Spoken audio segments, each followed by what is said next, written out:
باللہ من الشیطان الرجیم بسم اللہ الرحمن الرحیم ان الدین عند اللہ الاسلام ومن یبتغی غیر الاسلام دینا فلن يقبل منه وهو فی الآخرة من الخاسرین ومن احسن قولا ممن دعا الی اللہ وعمل صالحا وقال اننی من المسلمین صدق اللہ العظیم۔ بھائیو دوستو، عزیز ساتھیو، میرا نام محمد مبین ہے۔ آج میں آپ کو ایک موضوع پہ بات کرنے والا ہوں، اور وہ سوال جواب کا ایک موضوع ہے کہ ہمارے باپ داداؤں تک اسلام کا پیغام کیسے پہنچا۔ جی، جو اللہ کے نبی محمد صلی اللہ علیہ وسلم کہاں پیدا ہوئے، کہاں جنم ہوا آپ کا؟ انڈیا میں تو نہیں پیدا ہوئے نا، کہاں؟ یہاں سے سمندروں پار تقریباً 5000 کلومیٹر دور عرب مکہ میں پیدا ہوئے آپ۔ تو وہاں سے عرب سے اتنی دور سے نہ اس زمانے میں ہوائی جہاز تھے، نہ ٹرین تھی، نہ ایسے کوئی نظم نظام تھا، موبائل بھی نہیں تھا۔ تو وہاں سے عرب سے اسلام کا پیغام کیسے آیا ہمارے بھارت میں؟ ہمارے باپ داداؤں نے کیسے اسلام قبول کیا؟ ظاہر سی بات ہے کوئی لے کے آیا ہوگا۔ ہمارے آپ کے جیسے انسان، صحابہ اکرام رضی اللہ عنہ، تابعین، تبع تابعین، بزرگان دین، انہوں نے اپنے گھر بار کو چھوڑ کے، بیوی بچوں کو چھوڑ کے، کیونکہ ان کو پتہ تھا نا کہ آخری نبی آ چکا ہے، قیامت تک چاہے ساری دنیا اللہ کو بھول جائے لیکن اللہ نبی نہیں بھیجے گا۔ تو اس لیے ایک ایک انسان تک اللہ کا پیغام پہنچانا یہ اس امت کی ذمہ داری تھی۔ تو مسلمان اس پیغام کو لے کر کے پوری دنیا میں پہنچے ہیں۔ ہم کہتے ہیں نا صحابہ اکرام رضی اللہ عنہ کی قبریں پوری دنیا میں بنی ہیں، سب لگ بھگ 10,000 12,000 قبریں ہیں، باقی کہاں بنے؟ تو ان کو پتہ تھا قرآن کا پیغام کو، اللہ کے نبی کے پیغام کو اگر کسی نے سمجھا تو وہ صحابہ اکرام رضی اللہ عنہ کی جماعت تھی، مقدس جماعت، جنہوں نے اپنے بیوی بچوں کی پرواہ نہ کی، اپنے کاروبار کی نہ کی، اور پوری دنیا کے انسانوں تک وہ پہنچے۔ اگر سوچو تھوڑی دیر کے لیے، عرب کے مسلمان بھی ایسے ہوتے جیسے ہم ہیں بھائی، اپنی تسبیح، اپنی تلاوت، اپنی نماز، اپنی تہجد ہے جی، اپنا حج، اپنا عمرہ، اور غیر مسلم سے کوئی مطلب ہی نہیں ہے۔ غیر مسلم ہمارے آس پاس بھی تو رہ رہے نا، غیر مسلم وہ تو عرب سے لے کے یہاں آ گئے، اور ہم کیسے مسلمان ہیں کہ ہمارے آس پاس 110 کروڑ لوگ رہ رہے ہیں تقریباً انڈیا میں، جن کو ہم ہندو کہتے ہیں، غیر مسلم کہتے ہیں۔ کیا ہم نے کسی غیر مسلم تک اسلام کا پیغام پہنچایا؟ بتاؤ جی۔ آپ کی عمر تقریباً 50 سال ہو رہی ہوگی، آپ کی عمر بھی تقریباً 50 سال ہوگی۔ کیا ہم نے کسی غیر مسلم کو یہ سوچ کر کے کہ یہ کفر اور شرک پہ ہے، اس حال میں اس کو موت آ گئی تو کبھی جہنم سے نہیں بچے گا یہ، اور یہ کوئی سال 2 سال کا مسئلہ نہیں ہوگا جہنم میں جانے کا۔ خالدین فیہا ابدا، جنت والے بھی جہنم والے بھی، سدا سدا، کوئی دن نہ آئے گا اس میں سے نکل آئے۔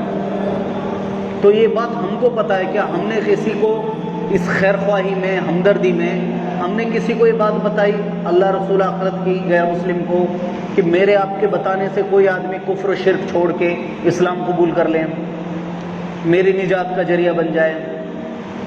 اگر عرب کے مسلمان بھی ایسے ہوتے جیسے ہم ہیں تو سچ بتاؤ یہ اسلام پوری دنیا میں کیسے پہنچتا؟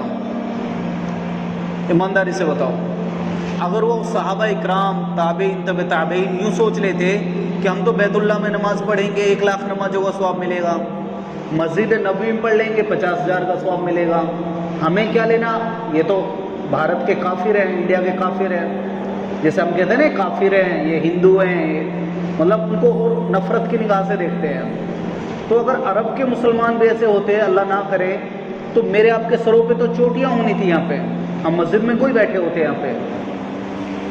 بھئی عقلی بات بتا رہا ہوں میں، عقلی بات، اگر وہ مسلمان مسجد نبوی میں نماز ہی پڑھتے رہتے، 50,000 نماز کا ثواب ملے گا، 1 لاکھ نماز کا ثواب بیت اللہ میں ملے گا، ہمیں کیا لینا انڈیا کے کافروں سے؟ اور ہزاروں کلومیٹر دور ہے انڈیا۔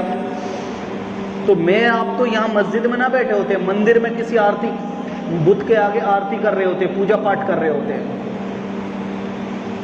میرے پیارے بھائیوں، خواجہ معین الدین چشتی رحمۃ اللہ علیہ بھی سوچ لیتے ہیں نہیں جی مجھے کیا لینا ہے انڈیا کے کافروں سے، میں تو اپنی اللہ کروں گا، اپنا حج اپنا عمرہ کروں گا۔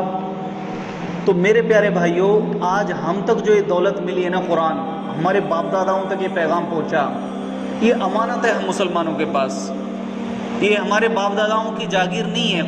قرآن کلام اللہ ہے، اللہ بھی ساری کائنات کا رب ہے، صرف مسلمانوں کا رب نہیں ہے اللہ قرآن کی پہلی آیت میں یہ بات کلیئر کر رہا ہے، جو ہم الحمد پڑھتے ہیں نا، سورہ فاتحہ نماز میں پڑھتے ہیں، الحمدللہ رب العالمین، ساری تعریف اللہ کے لیے ہے جو سارے جہانوں کا رب ہے، سب کو پالنے والا ہے۔ تو ہمارے رب کو ہی اللہ، ایسے جو قرآن ہے نا، قرآن ہمارے پاس جو کتاب ہے، اللہ کی کلام ہے، یہ بھی ہمارے لیے نہیں ہے صرف، ہمارے باپ دادا کوئی ایسے فالتو نہیں تھے کہ بھئی ان ہندوؤں سے زیادہ عقل مند تھے یا ان سے زیادہ ہوشیار تھے کہ ہمارے باپ داداؤں کو ہدایت مل گئی، نہیں، مٹھی بھر لوگ آئے ہمارے بھارت میں، وہ جن تک پہنچے نا، جن کو انہوں نے پیغام سنایا، انہوں نے اسلام قبول کیا۔ اب مٹھی بھر لوگ آئے تھے، دنیا بہت بڑی تھی، اب یہ پیغام جو ہمیں آگے پہنچانا تھا برابر، ہم رک گئے۔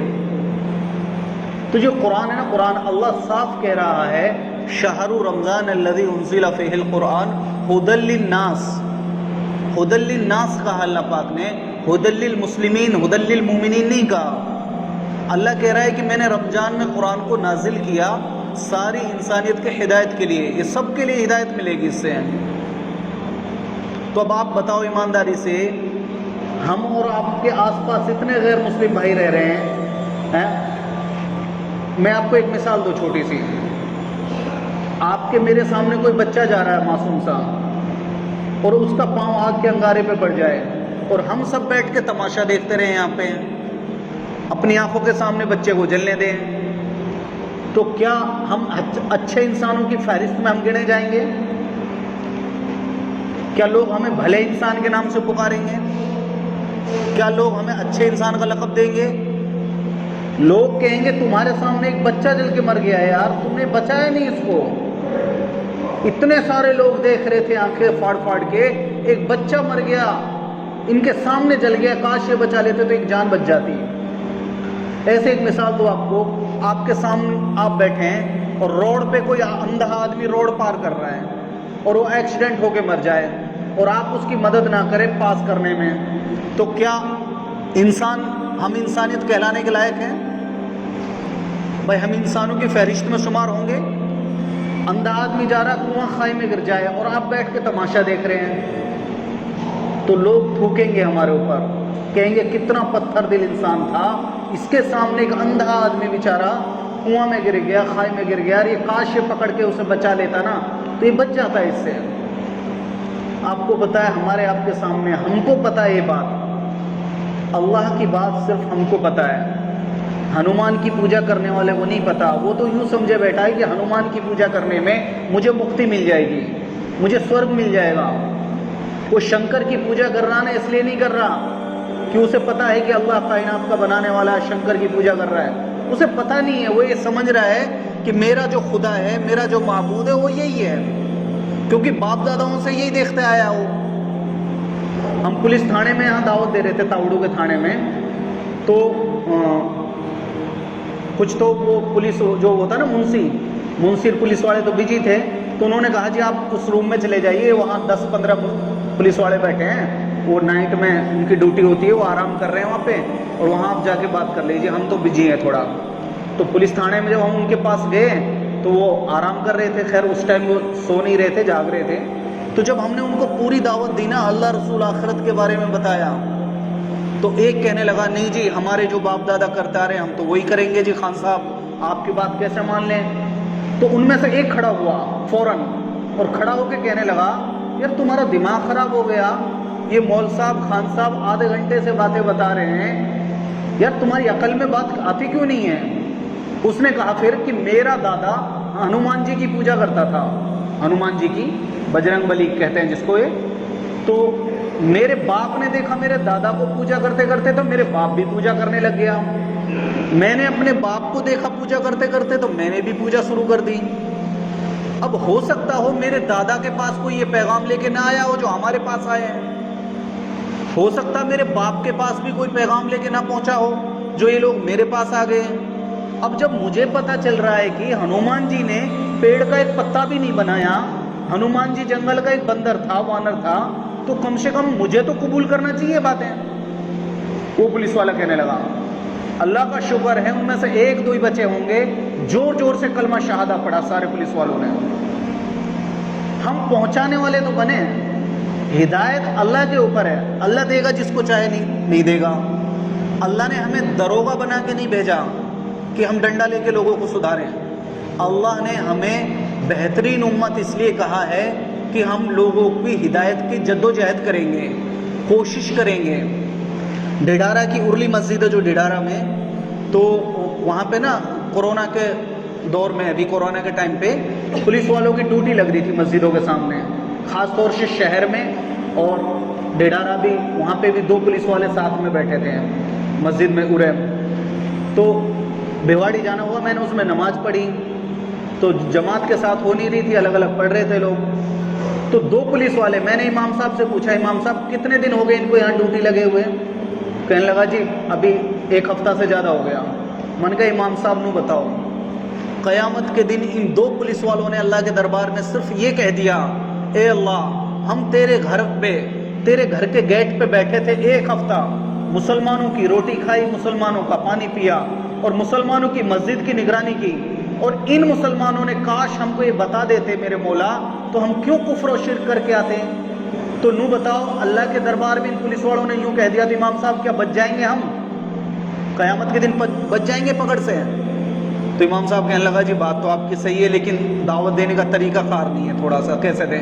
من کہا اب آئیے میں ان سے بات کرتا ہوں۔ 2 پولیس والوں سے بات ہوئی 20 منٹ، ماتر 20 منٹ، ٹھیک ہے۔ اور وہ امام صاحب ڈھڈارا کا شرف الدین نام ہے مول صاحب کا، اب بھی ان سے بات کرتا رہتا ہے بیچارہ۔ 20 منٹ میں اللہ کا شکر ہے کلمہ شہادہ پڑھا دونوں پولیس والوں نے 20 منٹ میں۔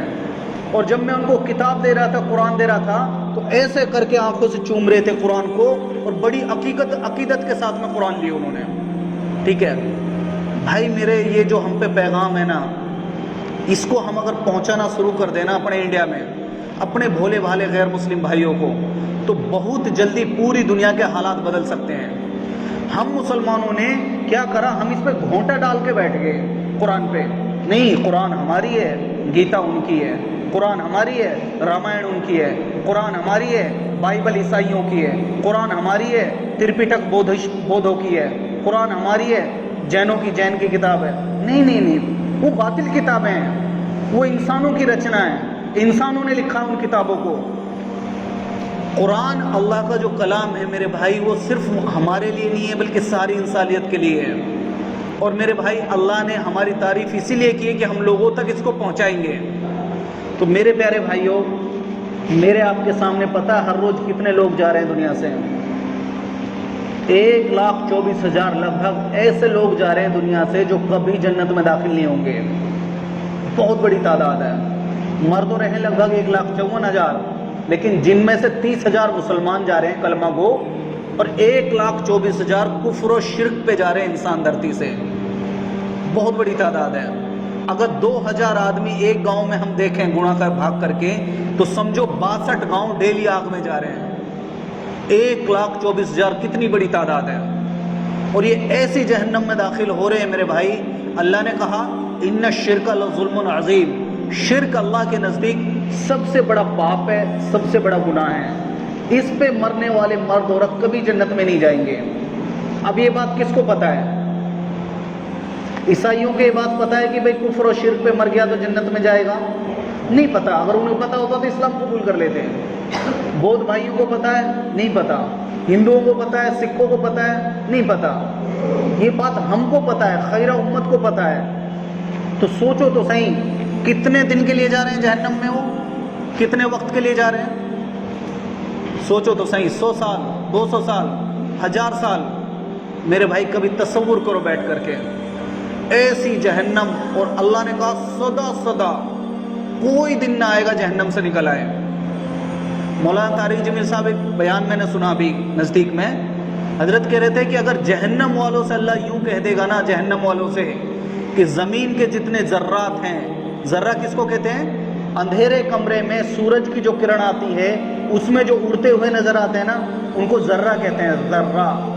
یہ اب بھی اڑ رہے ہیں، ایسا نہیں ہے کبھی نہیں ہے۔ تو ایک مٹھی ریت میں کتنے ذرہ بن جائیں گے؟ بے شمار۔ اور پوری دھرتی پہ کتنے ذرہ بنیں گے ریت کے کڑوں کے؟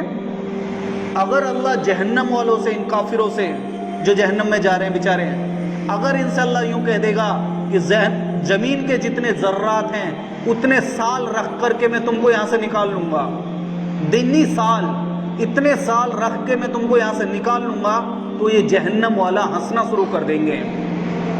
یہ لوگ نا ہنسنا شروع کر دیں گے کہ ہاں کوئی دن تو ہے ہمارا بھی نکلنے کا چانس بن جائے گا۔ اور ایسے اللہ اگر جنت والوں سے کہہ دے گا کہ اتنے سال رکھ کر کے میں تمہیں بھی یہاں سے نکال لوں گا، تو جہنم والا رونا شروع کر دیں گے۔ لیکن وہ اتنے خوش نصیب ہوں گے کہ سدا سدا کی زندگی ہوگی ان کے لیے۔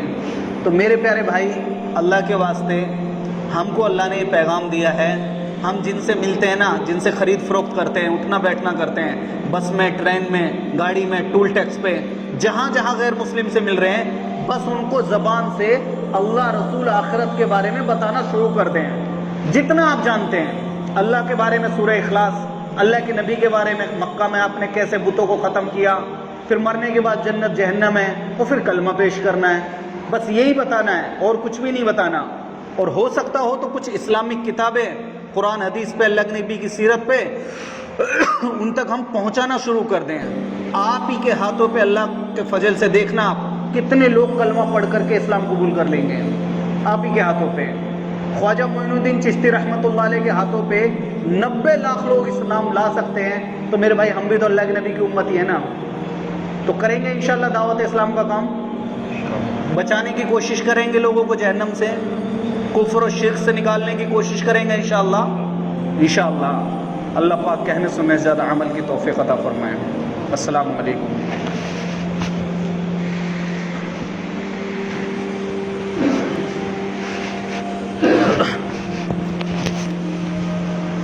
اچھا